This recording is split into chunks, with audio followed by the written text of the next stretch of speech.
চড়া দামে সবজি কিনতে যখন ভোক্তা নাভিশ্বাস ঠিক তখনই সস্তা প্রোটিন খাদ্য হিসেবে পরিচিত ডিমের দাম বেড়েছে।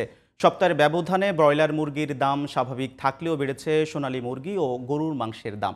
এদিকে ধরন ভেদে চালের দাম কমেছে ৮ থেকে ১০ টাকা পর্যন্ত।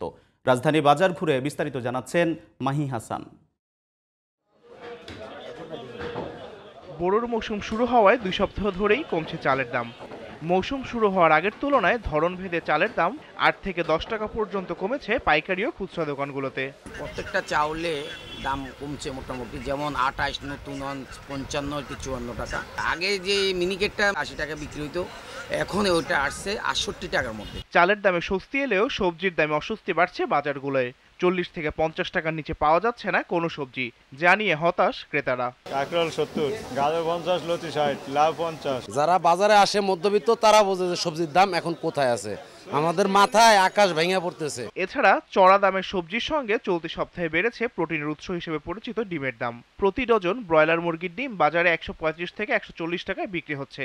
এলাকার মুদি দোকানগুলোতে ১ ডজন ডিম কিনতে গুনতে হচ্ছে ১৪৫ টাকা পর্যন্ত। বাজারে একটু ডিম পাওয়া যায় কম, দাম বেশি, দামও বেশি, ডিম পাওয়া যায় না। সাপ্লাইয়ের কারণে হয়, ভালো হলে ডিমের দাম স্থিতিশীল থাকে। ব্রয়লার মুরগির দাম না বাড়লেও বেড়েছে সোনালী মুরগি ও গরুর মাংসের দাম। বিক্রি করতেছে ৮০০ টাকা করে।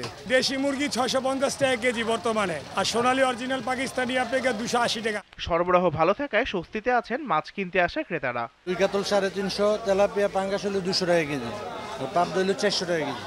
এদিকে বাজারে স্বাভাবিক হয়েছে সয়াবিন তেলের সরবরাহ। Mahi Hasan, GTV news, Dhaka.